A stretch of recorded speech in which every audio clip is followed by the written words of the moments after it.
Register ஆன உடனே தந்தை பெரியாருடைய பிறந்த நாளைக்கு அவர் போய் அங்கே வந்து மாலை போட்டு மாலை மரியாதை பண்ணி வந்திருக்காரு. அப்போ அவர் அந்த திராவிடத்தை ஆதரிக்கிறாருன்னு அர்த்தம்.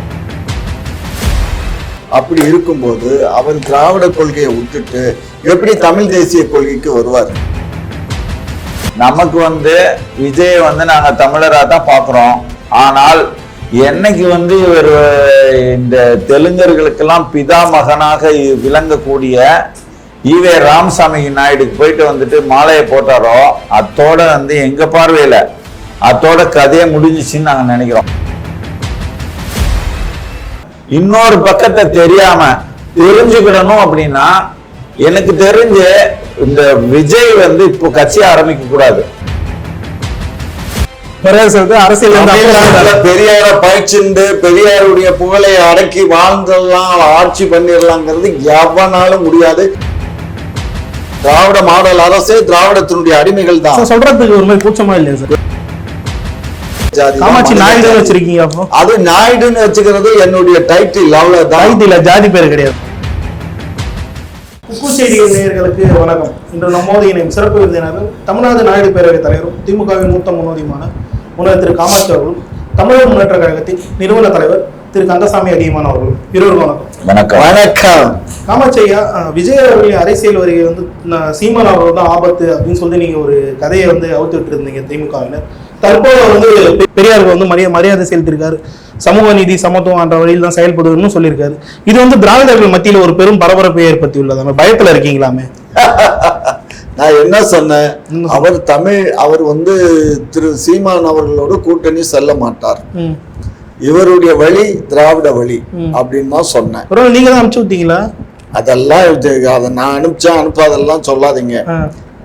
இப்ப அவர் என்ன பண்ணிருக்காரு, இன்னும் கட்சியை முதல் மாநாடே நடத்தல. கட்சி இப்பதான் ரிஜிஸ்டர் ஆயிருக்கு. ரிஜிஸ்டர் ஆன உடனே தந்தை பெரியாருடைய பிறந்த நாளைக்கு அவர் போய் அங்க மாலை போட்டு மாலை மரியாதை பண்ணி வந்திருக்காரு. அப்ப அவர் அந்த திராவிடத்தை ஆதரிக்கிறாருன்னு அர்த்தம். நீங்க கொஞ்ச நேரத்துக்கு மாநாடுக்கு பர்மிஷன் தராம இருந்து ஒரு மாதிரி மிரட்டிட்டு இருந்தீங்கல்ல, அதனால லூசுத்தனமா எல்லா பையலும் கேட்கிறான்னு நீங்களும் கேட்கறீங்களே தம்பி. அப்படி எல்லாம் இல்ல, சிங்க் ஆகுது. ஒரு புறம் மாநாட்டுக்கு மறுப்பு தெரிவிக்கிறீங்க எல்லாம் இல்ல. நாங்க அவர் மாநாடு நடத்துறதுக்கு என்னென்ன வேலைகள் செய்யணுமோ அதை எதிராக செய்வோம். எதிரா இல்ல, உதவியா. அவரு கட்சி ஆரம்பிக்கிறது நாங்க வரவேற்கிறோம். புரியுதா? எத்தனையோ பேர் கட்சி ஆரம்பிக்கிறாங்க. முகம் தெரியாத ஒருத்தர் கட்சி ஆரம்பிக்கிறதுக்கும் முகம் தெரிஞ்ச ஒருத்தர் கட்சி ஆரம்பிக்கிறதுக்கும். ரெண்டாவது, எங்களுக்கு அவரை பொறுத்த மட்டும் அவர் திராவிடியனுடைய கல்ச்சர்ல வந்தவர். ஆமா, அவங்க அப்பா யாரு? சந்திரசேகர், எஸ். சந்திரசேகர். அவர் திராவிடியன். அவருடைய துணைவியார் யாரு? ஆகவே நீங்க ஒரு விஷயம் புரிஞ்சுக்கோங்க, அவங்க அம்மாவும் அவங்க அப்பாவும் வெவ்வேறு இனத்துல இருந்து வந்தவங்க தான் திராவிடியர்கள். சரியா? அப்படி இருக்கும்போது அவர் திராவிட கொள்கையை விட்டுட்டு எப்படி தமிழ் தேசிய கொள்கைக்கு வருவார்? தமிழ் தேசிய கொள்கைக்கு வரணும்னா ஒன்னும் அதிகமானா இருக்கணும், இல்ல என்டிகே சீமான் அவருடைய கட்சி என்ன? என்டிகே தானே. என்டிகே உடைய தலைவர் சீமான் அவர்கள். சோ அவங்க ரெண்டு பேரும் தான் தமிழ் தேசியம். இவரும் தமிழ் தேசியம். முட்டு கொடுப்பாரு பாரு, இமயமலை அளவுக்கு முட்டு கொடுப்பாரு தமிழ் தேசியத்துக்கு. என்ன இந்த மாதிரி சொல்றாரு? இந்த மாதிரி விஜய் அவர்கள் சீமானுக்கு அவர்களுக்கு ஆபத்துன்னு சொன்னாங்க. இல்ல, முதல்ல விஜய் திராவிடியன்னு சொல்றாரு. எப்படி அந்த அதுக்கு ஒரு விளக்கம் சொன்னாருன்னா பரவாயில்ல. தமிழர் முன்னேற்ற கழகத்தை பொறுத்த வரைக்கும் திராவிடர் அப்படின்னா தெலுங்கு அரசியல் ஆதிக்கவாதி அப்படின்றதுதான் நாங்க நேரடியா சொல்லுவோம். ஐயா இப்ப இன்னைக்கு திமுகவுக்கு பலமா முட்டு கொடுக்கறதுக்கு காரணமாகவும் இருக்கிறது அந்த அந்த இதுதான். இப்ப பாத்தீங்கன்னா ஈவே ராமசாமி நாயுடு இப்ப நாயுடு சங்கத்திலயா இருக்கட்டும், தெலுங்கு சம்மேளனத்திலயா இருக்கட்டும், அவர் ஈவே ராமசாமி நாயுடு படம் தான் முதல்ல வச்சிருப்பாங்க. எந்த அடிப்படையில வச்சிருக்காங்கன்னா அந்த நம்ம இனத்தை சார்ந்தவர் அப்படின்ற அடிப்படையில. இப்ப இவரும் இன்னைக்கு திமுக முட்டு கொடுக்கறதுக்கு காரணம் இது நம்ம இனத்தை தாங்கி நிறுத்தக்கூடிய ஒரு கட்சி அப்படின்ற அடிப்படையில. இப்போ இவரும் விஜய் அவர்களை திராவிடியன்னு சொல்லும் போது அப்போ அவரும் தெலுங்குக்காரரா? இல்ல இல்ல, அவங்க அப்பா அவரு சொன்னாரு, அது கொஞ்சம் விளக்கம் சொன்னாருன்னா பரவாயில்ல. அவங்க அப்பா யாரு? ஒரு விஷயம் இங்க பாருங்க, தமிழ் பேசுறவங்க எல்லாம் திராவிடியன் தான். நீங்கதான் தமிழ் தேசியம் இல்லாத ஒரு புதுசா என்னமோ பாருங்க, தமிழ், தெலுங்கு, மலையாளம், கன்னடம் 5 மொழிகளும் தான் மொழி. பேசின விஷயம் நீங்க பேசுவீங்க, நீங்க 100 தடவை பேசின விஷயத்துக்கு போனா நீங்க சொன்னதுல இருந்து மட்டும் அதுக்கு மட்டும் ஒரு சின்ன பதில சொல்லிட்டு அடுத்ததுக்கு போலாம்.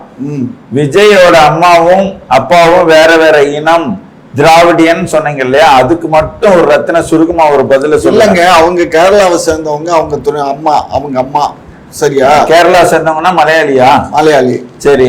இவரு தமிழன். இவரு தமிழன். ஆமா. தமிழ். அவரு அவங்க அம்மா வந்து தெலுங்குன்னு சொன்னாங்களே. சரி, அப்படி கூட வச்சுக்கோங்க. சரி, இருக்கட்டும். ஓகே, எப்படி வேணாலும் வச்சுக்கோங்க. எப்படினாலும் இவரோட பார்வையில வந்துட்டு அப்படி சொல்றாங்க. சரிங்களா, அது போட்டோம். நமக்கு வந்து விஜய் வந்து நாங்க தமிழரா தான் பாக்குறோம். ஆனால் என்னைக்கு வந்து இவர் இந்த தெலுங்கர்களுக்கெல்லாம் பிதா மகனாக விளங்கக்கூடிய ஈவே ராமசாமி நாயுடுக்கு போயிட்டு வந்துட்டு மாலையை போட்டாரோ, அத்தோட வந்து எங்க பார்வையில அத்தோட கதையை முடிஞ்சிச்சுன்னு நாங்க நினைக்கிறோம். ஏன் சீமானு போய் மரியாதை பண்ண இல்லையா? மேடம் கருப்பு சட்டையை போட்டு எல்லாம் போட்டாரு, எல்லாம் போடலையா? இல்ல எல்லாம் போட்டாரு. இப்ப குறைச்சிக்கிட்டாரு. ஏன்னா வந்து தம்பிங்க எல்லாம் வந்து கட்சியில இருக்கிற தம்பிங்க எல்லாம் காரி துப்புறாங்கன்றதுனால வந்து குறைச்சிக்கிட்டாரு அவரு. சரிங்களா, இப்போ இதே விஜய் வெற்றி, அந்த தமிழக வெற்றி கழகம், அந்த கட்சியில இருக்கிற தம்பிங்க எல்லாம் வந்து இளைய தம்பிங்க தான். அவங்க எல்லாம் வந்து முகநூலையும் யூடியூப்பு, அடுத்து வாட்ஸ்அப் எல்லாத்தையும் பார்த்து ஈவேர அம்மன நடனம் ஆடினதுல இருந்து நம்ம தமிழ் மொழியை காட்டு பிராண்டி மொழின்னு சொல்றேன், சாகும்போது கூட விட்டுட்டு போறேன் நானு அப்படின்னு அவர் சொன்னது, பல விஷயங்களை வந்து அவருக்கு அந்த தம்பிங்க ஒன்றும் கேட்காம இருக்க மாட்டாங்க. என்ன இவர் இன்னைக்கு வரைக்கும் சமஸ்கிருத எதிர்ப்பு, ஜாதி ஒழிப்பு, இப்படி எதுவுமே வந்து ஜீரோல இருக்குது. முன்னை விட சமஸ்கிருதம் வந்து கருணாநிதி வீட்டுக்குள்ள வரைக்கும் நுழைஞ்சு அங்க தாண்டவம் ஆடுது. சாதி ஒழிப்புன்றது வந்து நடைபெற்றிருக்குதா அப்படின்னா பாத்தீங்கன்னா இன்னைக்கும் வந்து சாதி வெறி ஒரு சில இடங்கள்ல தமிழ்நாட்டுல நடக்கிறது. அதோட நிகழ்வுகளை நம்ம பாக்குறோம். போய் குடி தண்ணி தொட்டியில போயிட்டு மலத்தை கலக்கிறதாகட்டும், சாதி ஆணவ படுகொலைகள் நடக்கிறதாகட்டும், என்னத்தை ஒழிச்சிட்டாரு. எதையுமே வந்துட்டு அவர் நடத்தினது எல்லாமே வந்து நாடகம். நமக்கும் எம்எல்சி பதவி வேணும் அப்படின்னு சொல்லிட்டு நாயக்கர்கள் நாமஞ்சாத்தப்பட்டார்கள் சொல்லி பேசினவர் தான் அந்த ஈவே ராமசாமி நாயுடு. அப்படிப்பட்ட ஒருத்தரோட இன்னொரு பக்கத்தை தெரிஞ்சுக்கிடணும் அப்படின்னா, எனக்கு தெரிஞ்சு இந்த விஜய் வந்து இப்போ கட்சி ஆரம்பிக்க கூடாது. இன்னும் 1 வருஷமாவது வந்து விழுந்து இந்த தமிழ் இனம் இவ்வளவு அழிவுகளை சந்திச்சதுக்கு யார் காரணம் அப்படின்றதையும் படிச்சுட்டு, ஐயா குப்பண்ணை எழுதிய ஈவேரா தமிழரின் இனப்பகைன்ற ஒரு நூலையும் சேர்த்து படிக்கணும். படிச்சாட்ட மட்டும் எல்லாமே இதெல்லாம் ஐயாவோட குணா ஐயாவோட நூல்கள்லாம் படிக்கணும். இவ்வளவு படிச்சா மட்டும்தான் வந்து நமக்கு வந்து தமிழ் தேசியம்னா என்னன்னு தெரியும். இவர் திருப்பியும் ஒரு திராவிட அரசியலே பண்றாரு. இந்த ராமசாமி நாயுடு புகழை பார்த்துட்டு போய் நானும் மாலை போடுவேன் அப்படின்னு இருந்தாருன்னா, அவர் வந்து முதல் எடுப்புலயே வந்துட்டு அரசியல்ல வந்து அப்புறப்படுத்த வேண்டிய அளவுக்கு போயிட்டாரு நேற்றுக்கு. சார் பெரியார் அப்படின்றதுதான் நாங்க பாக்குறோம். அரசியல் பெரியார பயிற்சிண்டு பெரியாருடைய புகழை அடக்கி வாழ்ந்தெல்லாம் ஆட்சி பண்ணிடலாங்கிறது எவனாலும் முடியாது, எந்த கொம்பனாலையும் முடியாது. திராவிடத்தினுடைய அடிமைகளா தான் வாழ முடியுமே. அடிமைகள் ஆமா, எல்லாருமே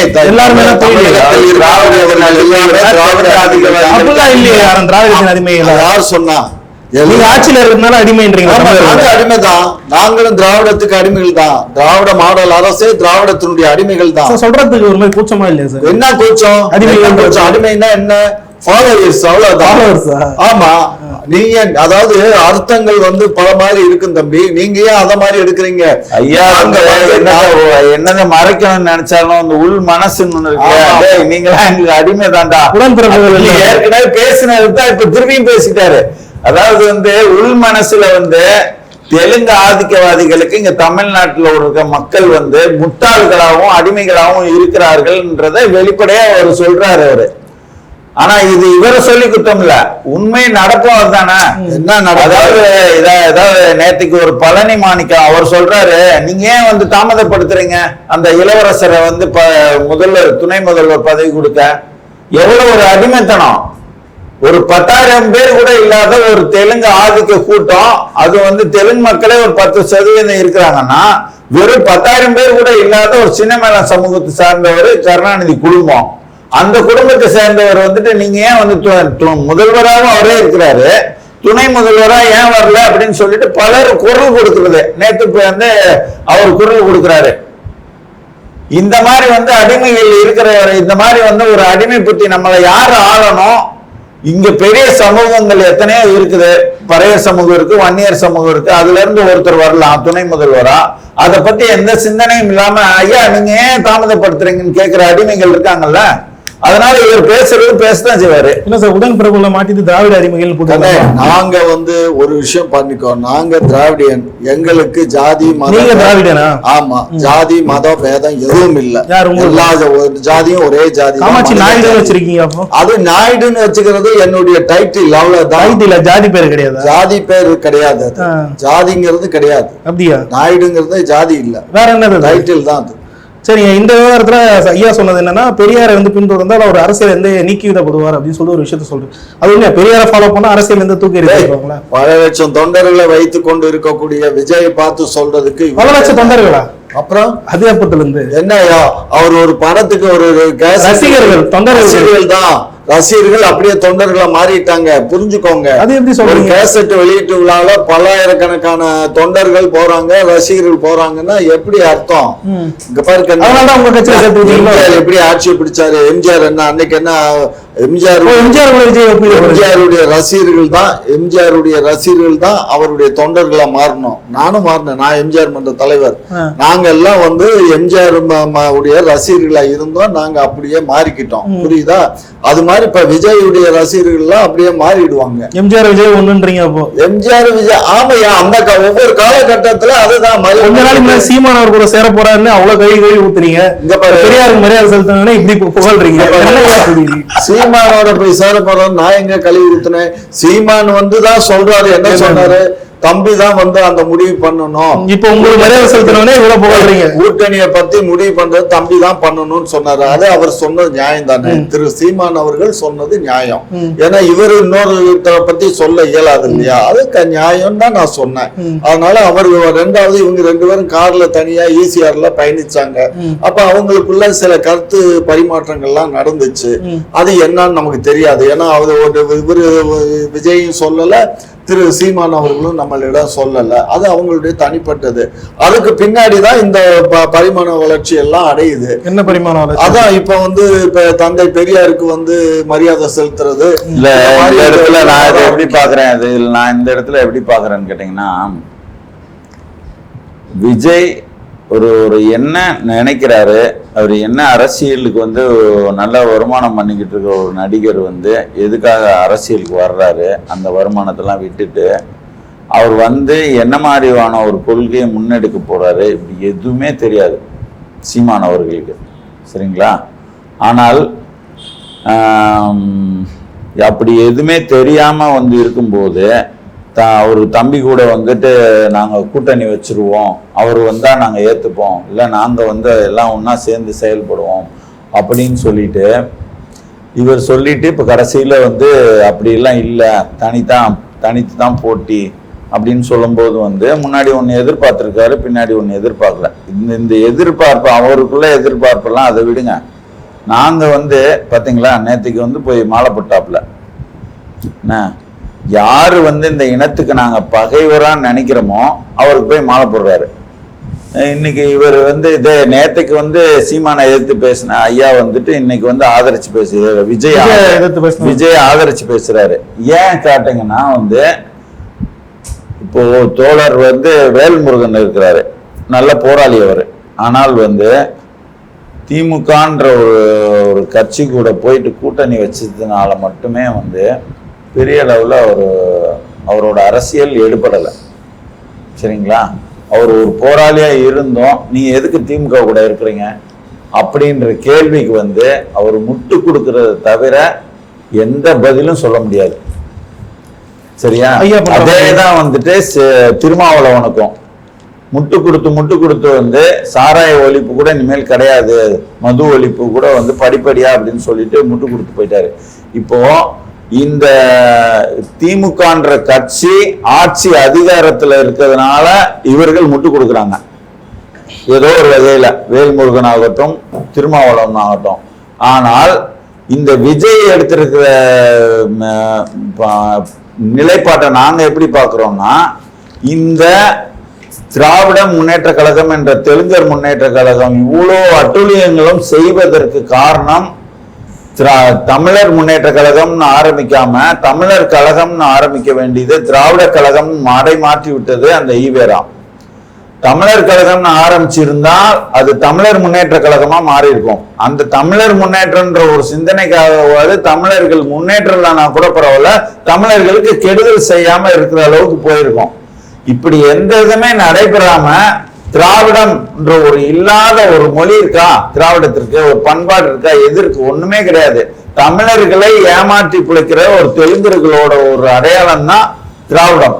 அப்படி ஒரு அரசியலை வந்துட்டு முன்னெடுத்து அதுக்கு பிதாமகனா விட்டுட்டு போன இன்னைக்கு ஈவேரா போய் மாலை போட்டதுன்றது வந்து நான் எப்படி பாக்குறேன்னா, ஒரு மூணாவது இன்னொரு திருமாவா இன்னொரு வேல்முருகனா அப்படிதான் நாங்க வந்து இவரையும் நாங்க கணக்கு கூட்ட முடியும். நீங்க என்னைக்கு வந்து ஈவேராவுக்கு மாலை போட்டீங்களோ அதோட உங்க கதையே முடிஞ்சு. நீங்க ஒன்னும் புது அரசியல் செய்ய போறதே கிடையாது. உங்க யாருங்க இப்ப கூப்பிட்டது? உங்க வாங்க நீங்க வந்து எங்களுக்கு வழக்கு பிடிங்கன்னு கூப்பிட்டாரா அவரு? என்ன பேசுறீங்க? கூப்பிட்டாரா? தமிழ் தேசியம் பேசிட்டு இருக்கவங்க எல்லாம் வாங்கய்யா எங்க கூட கூட்டணி சேருங்கய்யான்னு கூப்பிட்டாரா அவரு? இப்படி முட்டு கொடுக்குறது கூப்பிட்டாரா அவரு? யாரு? இன்னைக்கு போய் இங்க போய் முட்டு கொடுங்க. ஆமா, நாங்க பேசிட்டு தானே இருக்கோம். இன்னைக்கு வந்து இந்த மீடியால போய் முட்டு கொடுங்கன்னு அவர் சொன்னாரா? அவர் சொன்னாரா இல்லையோ? நாங்க சப்போர்ட் பண்றோம். திமுகவை எதிர்க்கிறதுக்கு அவர் அரசியலுக்கு வந்திருக்காரு. நீங்க அவர் திமுகவை எதிர்க்கிறாரு. நீங்க வந்து பாருங்க, இன்னைக்கு வந்து நிகரா ஒத்துக்கிட்டு பேசுறீங்க. பாருங்க, திமுக ராமசாமி நாயுடு கொள்கையை ஏத்துக்கிட்டா யாரா இருந்தாலும் நீங்க ஆதரிப்பீங்க. இங்க பாருங்க, நாங்க வந்து திராவிடியனா யாரு வந்தாலும் ஆதரிப்போம். திராவிடியனா அதான் திராவிடியன்றது வந்து ராமசாமி நாயுடு கொள்கை, ராமசாமி நாயுடு கொள்கை இல்ல. ராமசாமி நாயுடு கொள்கையை ஏத்துக்கிட்டா வந்து காமாட்சி நாயுடு ஆதரிப்பாரு. ஆமா சரி சார், இப்போ சமூக தலைவர் சொல்றது என்னன்னா, நாம் தமிழர் வாக்கு வந்து விஜய் பிரிப்பாருன்னு சொல்லிட்டு இருந்த திமுகவுக்கு தற்போது உதயநிதிக்கு எதிராக வந்து விஜய் வந்துருவாரு சொல்லிட்டு திமுக அச்சத்தில் இருப்பதா ஒரு செய்தி வருது. இது உண்மையா? பயப்படுறீங்க? அச்சம் என்பதே எங்களுக்கு இல்லை. ஆகையினால விஜய் இல்ல, விஜய் போல இன்னும் எத்தனை பேர்கள் வந்தாலும் எங்களுக்கு அச்சம் இல்லை. என்ன காரணம்னு கேட்கோங்க. நாங்க வெற்றி தோல்வியை தம்பி திமுக பாருங்க, விஜய் நாளைக்கு முதலமைச்சரா வந்தா முதல் வாழ்த்து எங்களுடைய வாழ்த்து தான். யாரு? திமுக தான் உங்களுக்கு? ஆமா, திமுக தான். திமுக அவருக்கு வாழ்த்து தெரிவிப்போம். மக்கள் யாரை நம்பி யாருக்கு வாக்களிச்சு யாரை வெற்றி பெற செய்தாங்களோ எங்களுக்கு வாழ்த்து. இதே நாம் தமிழர்ல திரு சீமான் அவர்களை மக்கள் தேர்ந்தெடுத்தா அவருக்கும் எங்களுடைய வாழ்த்து. ஆகவே நாங்கள் யாரையும் மனிதர்களாகத்தான் பார்க்கிறோமே தவிர சக மனிதர்களாகத்தான் நாங்க மதிக்கிறோம். சரியா? அவங்க எப்படி வேணாலும் நினைக்கலாம், அதை பத்தி எங்களுக்கு கவலை இல்லை. திரு விஜய் அவர்கள் அரசியலுக்கு வருவதை நாங்கள் முழு மனதோடு வரவேற்கிறோம். அவர் அரசியலுக்கு வர வேண்டும். இந்த தேசத்து மக்களுக்கு, விடுபட்ட மக்களுக்கு நன்மை செய்யணும். அதை நாங்க வரவேற்கிறோம். சரிங்க சார், காத்திருந்து பார்க்கலாம் திமுக கூட வந்து கூட்டணி வைக்கிறாரா இல்லையா. நாங்க கூட்டணின்னு சொல்லல. இல்ல, நீங்க கூட்டணின்னு சொன்னா இது பெரிய பிரச்சனையா இஷ்யூ ஆயிடும். நீங்க தானே சார் எல்லாரும் பேசுறீங்க. நான் என்ன பேசுறேன்? கூட்டணின்னு சொன்னா ஆதரிக்கிறீங்கல்ல, ஆதரிச்சு அதுக்காக திமுக ஆதரிக்கிறத பார்க்கலாம் விரைவில் விஜய் அவர்களை. சார், திமுக வந்து விஜய் அவர்கள் ஆதரவு நிலைப்பாடு எடுத்துட்டாருன்னா அதோட முடிவு என்னவா இருக்கும்னா கமலஹாசன் முடிவு. ஒரே ஒரு எம்பி சீட்டு கொடுத்து உட்கார வச்சிருக்கீங்க. அது கூட ஒரு எம்பி சீட்டு கூட ராஜ்யசபால கொடுத்து போயிட்டு கட்சி மூட்டை கட்டிட்டு கிளம்பு அப்படின்னு. சரி, காத்திருந்து பார்க்கலாம். பல்வேறு கேள்வி இருக்கு, தெளிவாக நேரத்துக்கு முக்கிய நன்றி.